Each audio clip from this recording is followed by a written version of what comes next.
The fence remained slightly shorter, but full of meaning. It reminded everyone of how small things can spark big conflicts, but also how understanding can rebuild bridges. The neighborhood never forgot the dispute, but over time, it became a story told with a smile, not a grudge. And peace returned. Spring brought change. Flowers bloomed, and so did small efforts at repair.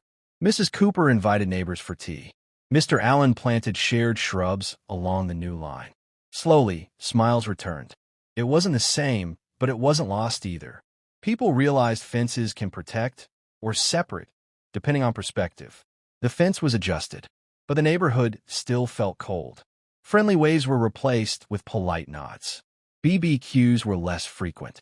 Children sensed the divide. Some saw the compromise as weakness. Others felt relief. Though the dispute had ended, the scars of division were still visible on fences and faces. A neutral neighbor, Mrs. Diaz, proposed mediation. Reluctantly, both parties agreed. At the community center, emotions ran high, but progress was made. Mr. Allen offered to move the fence back 1 foot. Mrs. Cooper agreed to drop her complaint. It wasn't perfect, but it was a start, a fragile one. A group of neighbors organized a No More Fences walk. They marched with banners, calling for peace and cooperation.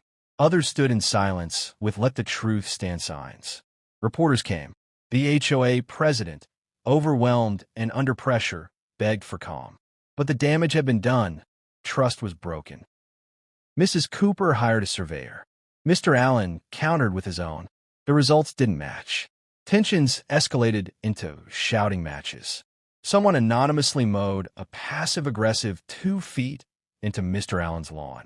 Local gossip pages picked up the story. The fence became more than wood. It became a symbol of pride. Some neighbors painted fence lines in their own yards in protest. Others put up signs like, "Respect boundaries," or "Truth will prevail." Kids stopped playing together. Even book club meetings were awkward. One small fence had drawn a giant line, metaphorical and literal, through a once friendly neighborhood. The HOA called an emergency meeting.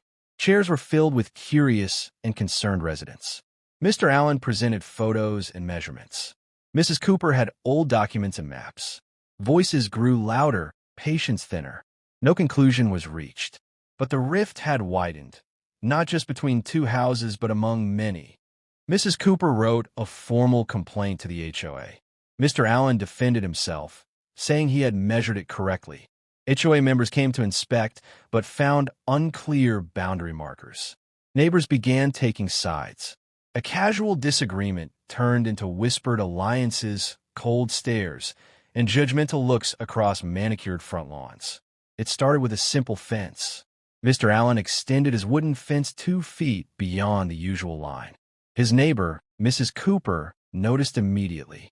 She claimed it crossed her property.